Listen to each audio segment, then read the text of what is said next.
कुछ माएं अपने बेटों को छोटा सा हस्बैंड या छोटा सा पति बना के रख लेती हैं। 5 वार्निंग साइंस जो आपको बताएंगे एक माँ और बेटे के बीच का जो रिश्ता है का रिश्ता नहीं रहा है। वो तमाम चीजें जो कि हस्बैंड से शेयर करनी चाहिए वो अपने बेटे से शेयर कर रही होगी। रात के 12-1-2 बज जाते, माँ के पास बैठा हुआ, बीवी इंतजार करते करते सो गई। कुछ ऐसा है जो कि वाइफ ने और आपने मिलकर करना है, लेकिन माँ का अप्रूवल चाहिए। बाहर की आई हुई औरत ये कैसे केयर कर सकती है मेरे बेटे की? मैं ज्यादा केयर करती हूं।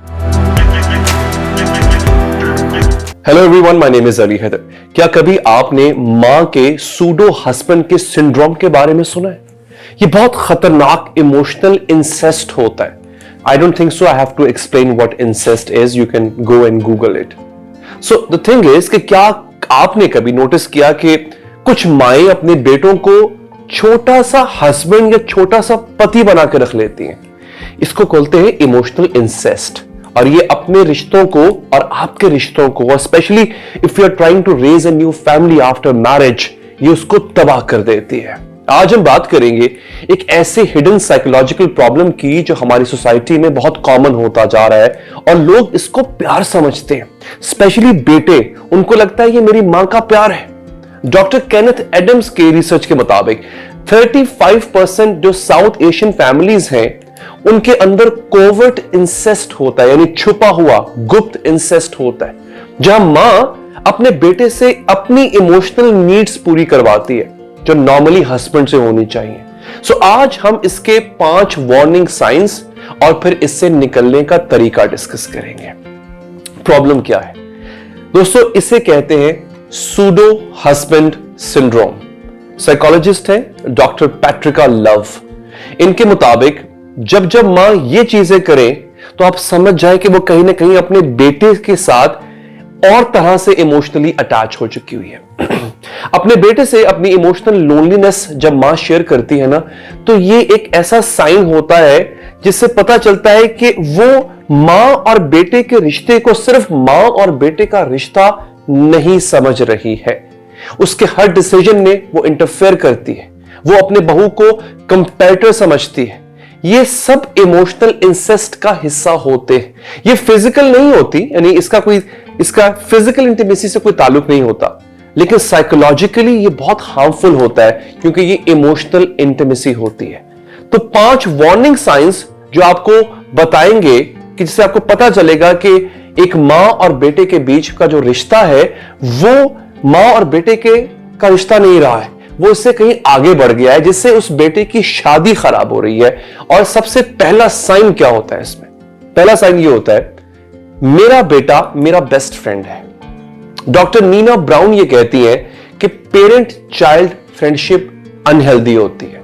बहुत सी माएं ऐसी होती हैं जो कि उनको लगता है कि वो तमाम चीजें जो कि हस्बैंड से शेयर करनी चाहिए, जो कि बहुत पर्सनल भी होती हैं, वो अपने बेटे से शेयर कर रही होती है। और वो अपने बेटे को अपना दोस्त समझ बैठती है और बेटे को भी ये लगता है कि हाँ, मेरी मां मेरी बेस्ट फ्रेंड है। देखिए, मेरा भी ये मानना है, be a good parent, be a good mother. You don't have to be a friend of your child to be a good mother. Again, मैंने डॉक्टर नीना ब्राउन को कोट किया, वो कहती है पेरेंट चाइल्ड फ्रेंडशिप अनहेल्दी होती है। अब इसमें नॉर्मल रिलेशनशिप और एबनॉर्मल रिलेशनशिप, इसको डिफरेंशिएट कैसे करेंगे आप, डिस्टिंग्विश कैसे करेंगे? नॉर्मल है मां और बेटे का रिश्ता, मां मां बन के रहे, बेटा बेटा बन के रहे, दोनों जब फ्रेंड्स बनते हैं तो एक बराबरी पे आ जाते हैं, एक जैसे हो जाते हैं। एबनॉर्मल क्या है? जब बेटे से हर रात 2 घंटे फोन पर मां अपने पर्सनल प्रॉब्लम्स डिस्कस करे या उससे करवाए, ये होता है अबनॉर्मल। एंड ट्रस्ट मी, मेरे पास जब कोचिंग के लिए लड़कियां आती हैं तो मैंने ये बहुत सारे केसेस देखे कि बेटा घर आएगा, मैं ये नहीं कह रहा कि अपने, अगर तो जॉइंट फैमिली सिस्टम में रहते हैं, बेटा घर आएगा, अपनी मां के पास पहले जाएगा, बहुत अच्छी बात है, जाना चाहिए, लेकिन 4-4, 5-5 घंटे रात के 12-1-2 बज जाते, मां के पास बैठा हुआ, बीवी इंतजार करते करते सो गई। नतीजा क्या निकल रहा है? इंटीमेसी खत्म हो रही है। अब वो मां के पास बैठ के 4 से 5 घंटे ऐसा क्या डिस्कस कर रहा है? मैं ये प्रोपोगेट नहीं कर रहा हूं, मैं ये इंकरेजमेंट बिल्कुल नहीं दे रहा हूं कि अपनी मां से बात करना छोड़ दें। वो बूढ़े हो चुके होते हैं, they need your time, you should give them time, your parents, your mother specially. But आप इग्नोर कर रहे हैं और डिलिबरेटली इग्नोर कर रहे हैं। मैं अक्सर ये बात कहता हूं कि शादी से पहले आपका यही बेटा 8-8, 10-10 घंटे दोस्तों के साथ बाहर रहता था, आपके पास नहीं बैठता था, you are fine with it. शादी के बाद अगर वो 2 घंटे बीवी के पास बैठ जाए या बीवी को लेके कहीं बाहर निकल जाए घूमने फिरने के लिए, आपको प्रॉब्लम होता है। तो एक तो है ये साइन। अब आते हैं अगले साइन के ऊपर। ये बहुत इंपॉर्टेंट होता है। तुम्हारी बीवी से ज्यादा मैं तुम्हें समझती हूं। अब आप हो सकता है आप सोच रहे हो, आप कहें कि ऑब्वियसली वो मां है, वो ज्यादा जानती है बेटे को। नहीं, यहां पे it's a debatable issue and let me give my logic, let me give my 2 cents on it. मां औलाद को, अपने बेटे को बहुत अच्छे से जानती होती है जब तक कि उसकी शादी नहीं हुई होती। देखिए, मां और बेटे में एक रिश्ता रिस्पेक्ट का भी है, आदर का भी है, इज्जत का रिश्ता भी है। बेटा अपनी सारी साइड्स अपनी मां को नहीं दिखाता है, वो मोस्टली एक ही साइड अपनी मां को दिखाता है, वो होता है आदर, respectful side, his obedient and respectful side. मां ने बेटे को सिर्फ एक ही रूप में देखा होता है, him being nice, respectful and obedient. कभी कभी वो बदतमीजी कर जाए तो एक अलग बात है। बीवी ने अपने हस्बैंड को हर रूप में देखा होता है, उसको गुस्से में देखा, उसको फ्रस्ट्रेट होते देखा, उसको स्ट्रेस में देखा। मां ने भी स्ट्रेस में देखा होता है, बट उसने स्ट्रेस में देखा। उसने अपने हस्बैंड को देखा when he was horny, when he was aroused. मां ने तो नहीं देखा ना उस तरह से, प्यार करते हुए देखा, झगड़ा करते हुए देखा। तो जब शादी हो जाती है ना, जब आप एक रूम शेयर, बेड शेयर कर रहे होते हैं, जब आप 2 जिस्म एक जान हो जाते हैं, तो जो वो वाला समझना होता है वो वहां पे मां वो नहीं समझ सकती। लेकिन ऐसी माएं अपने बेटे को यकीन दिला देती हैं कि तुम्हें मैं ज्यादा जानती हूं तुम्हारी बीवी से, जो मैं कह रही हूं वो ठीक है। इसका मतलब है कि do not consult with your wife. अब आ जाते हैं तीसरे साइन के ऊपर, दैट इज क्लासिक ट्रायंगुलेशन। मां बेटा बहू के बीच एक ट्रायंगल बना दिया जाता है कि एक टॉक्सिक ट्रायंगल होता है। एग्जाम्पल क्या है? शादी के बाद भी बेटे के हर डिसीजन में मां की अप्रूवल चाहिए, बेटा मां की अप्रूवल का मोहताज है। सो कुछ ऐसा है जो कि वाइफ ने और आपने मिलकर करना है, लेकिन मां का अप्रूवल चाहिए। यहां तक कि बच्चे के लिहाज से, बच्चा पैदा होगा, कौन सा हॉस्पिटल में डिलीवरी होगी, कौन सा डॉक्टर होगा, ये सब भी मां का अप्रूवल। बच्चे का पहला बेबी शावर है, किस कलर की थीम लगेगी, क्या डेकोरेशन होगा, वहां से अप्रूवल आ रहा है। सुनो, ये एक ट्रायंगल बन जाता है जिससे स्क्रिमिश पैदा हो, जिससे फ्रिक्शन पैदा होती है रिलेशनशिप के अंदर। चौथा साइन, तुम्हारे बाप से तो तुम बेहतर हो। मैंने कहा था ना शुरू में आपको कि अपने हस्बैंड इश्यूज हैं, ऐसी लेडीज के खुद के हस्बैंड इश्यूज होते हैं और वो फिर पूरा करती हैं अपने बेटों से। फिर वो क्या करेंगी, अपने बेटे को एक तो बाप के मुकाबले में खड़ा कर देंगे, because you are better than my husband, you are better than your father.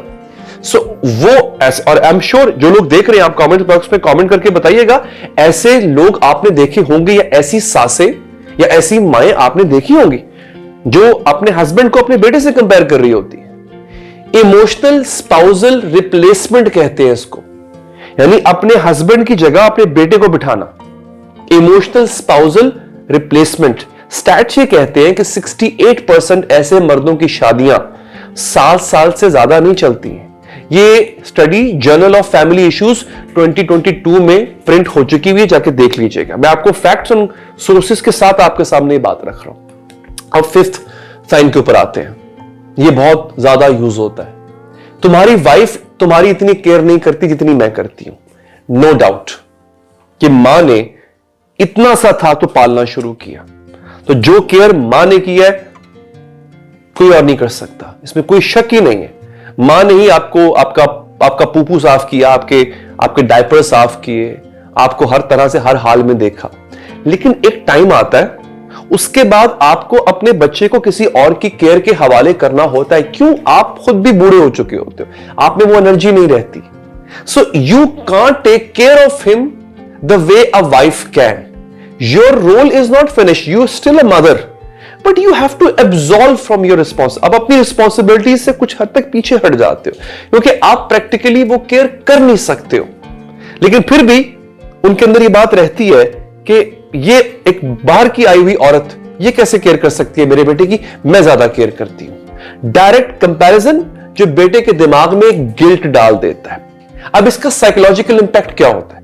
ऐसे मर्दों में 82% higher chance of developing depression होता है। तो इसको बहुत ज्यादा आपने नोट करना है, इस साइन पर आपने बहुत ज्यादा ऑब्जर्वेशन रखनी है। अब आ जाता है 6th साइन, हम दोनों का रिश्ता खास है। भाई एक रिश्ता है, मां का रिश्ता है, बेटे का रिश्ता है, दैट्स ऑल। इससे ज्यादा खास क्या हो सकता है? तो ये तो अपने आप में एक बहुत खास रिश्ता है ना, मां और बेटे का। लेकिन उसको ये इंड्यूस किया जाएगा बेटे के माइंड में कि हम दोनों का रिश्ता बहुत खास है। अनहेल्दी इमोशनल एनमेशमेंट कहते हैं इसको, अनहेल्दी इमोशनल एनमेशमेंट। इसमें रेड फ्लैग कहां पे है? जब मां अपने बेटे को गिफ्ट्स देकर उसकी बीवी के गिफ्ट्स को कमतर दिखाए। यानी हो क्या रहा है, बीवी ने कोई स्पेशल ओकेजन था, वैलेंटाइन डे जो है वो कपल्स का डे है, ठीक है, अपनी मां को भी गिफ्ट्स देने चाहिए, रोज देना चाहिए, आप कार्ड उनके लिए लिखें, उनको भी करना चाहिए, fine. But it can't be in competition with the wife. ये अगर बीवी को उससे रिंग दिया तो मुझे भी रिंग दी जाए, या वो उसकी बीवी ने मेरे बेटे को अगर कुछ दिया है तो मैं उससे कुछ और बढ़िया दूं, उसके मुकाबले में बढ़िया दूं। अगर आप इस नियत से दे रहे हो कि बेटे ने कुछ मांगा था तो इट्स फाइन, बट अगर आप कंपटीशन की नियत से दे रहे हो तो definitely it will create problems. Psychological effect क्या होता है इसका? डॉक्टर शेरी कैम्पबेल के रिसर्च के मुताबिक बेटे के लिए लड़के कभी भी इमोशनली मैच्योर नहीं होते हैं। उनकी 72% मैरिजेस के अंदर जो है ना, वो क्या चीजें आती हैं? फिर याद रखिएगा, ऐसे बेटों की पर्सनैलिटी कैसी होती है? ऐसे बेटे मोस्ट ऑफ द टाइम्स आपको दूसरों के साथ, किसी और औरत के साथ इमोशनल अफेयर करते हुए मिलेंगे। ऐसे बेटों में, ऐसे हस्बैंड्स में आपको एंगर इश्यूज मिलेंगे। फिर मॉम वर्सेस वाइफ कॉन्फ्लिक्ट्स। बहू के लिए क्या होगा? बहू के लिए constant feeling of being the second best. उसको हर वक्त एक ही फीलिंग आती रहेगी कि शायद I am the second best, मैं कभी भी इसकी प्रायोरिटी नहीं हो सकती हूं। 2023 की स्टडी के मुताबिक 65% औरतें एंजाइटी डेवलप कर लेती हैं जो ऐसी सास के साथ रहती हैं। 53% they lose their self esteem. 41% they consider divorce. तो अब आप सोच रहे होंगे कि इतना कुछ होने के बाद करें क्या? जो लोग ऑलरेडी इसमें फंस चुके हैं वो करें क्या? इसके सॉल्यूशन पे बात करते हैं। कैसे निकले इस ट्रैप से? सबसे पहले तो you have to recognise the pattern, do not ignore it. ये चीजें मैंने बताई हैं, इनको आप इनको पढ़िएगा, वीडियो को दोबारा सुनिएगा, इसको सेव करके रख लेंगे पे आप। Recognise the pattern. पहला स्टेप ये है कि ये मान लेना कि ये नॉर्मल नहीं है। अगर आपको ये 5 साइंस या 7 साइंस या इनमें से कितने भी साइंस आपको आपकी सास में नजर आ रहे हैं तो you have to accept that this is not normal. Doctor Adams का कहना है कि healthy moms don't compete with the daughter in laws. यानी एक कॉन्फिडेंट हेल्दी मदर्स जो होती हैं वो अपनी बहू से कंपटीशन नहीं करती हैं। So what you have to do is you have to set firm boundaries.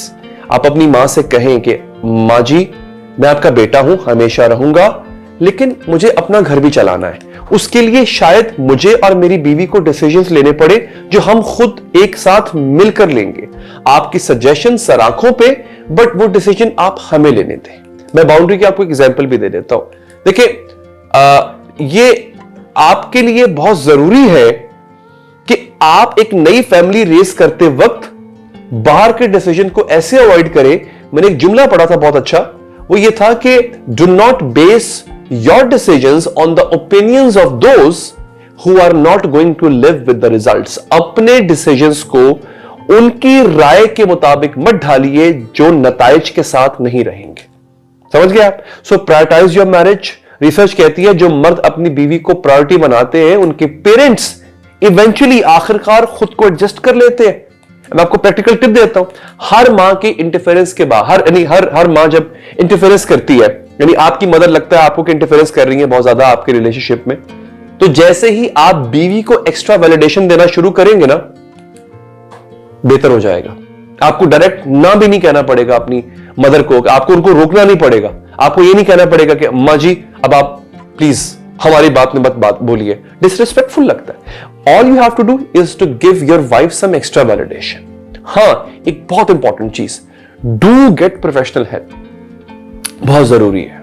कभी कभी हमें इन पैटर्न्स को रिकॉग्नाइज करने में प्रॉब्लम हो रही होती है, तो जो प्रोफेशनल कोच होता है या काउंसलर या थेरेपिस्ट होता है उसको पता होता है कि ये पैटर्न्स हैं, वो आइडेंटिफाई करके आपको बताता है कि आप एक ऐसे प्रॉब्लम में हैं, इसी तरह के प्रॉब्लम में हैं, अब आपको निकलने के लिए ये करना होगा। फैमिली थेरेपी बिल्कुल लीजिए।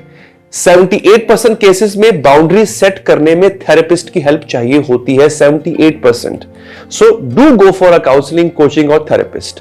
Break this generational cycle please. अगर आपका बेटा, मैं अब माओ से मुखातिब हूं, मैं अब माओ को एड्रेस कर रहा हूं यहां पे, अगर आपका बेटा उसके साथ ये पैटर्न जो है वो हो रहा है तो प्लीज आप मत दोहराएं। आई एम श्योर बहुत सी माएं जानबूझकर ऐसा नहीं कर रही होती, अनफॉर्चुनेटली वो अनजाने में ऐसा कर रही होती है। ठीक है, डॉक्टर लव जिनका मैंने ऊपर जिक्र किया था, उनका गोल्डन रूल है, वो कहते हैं कि your child is your child, not your therapist.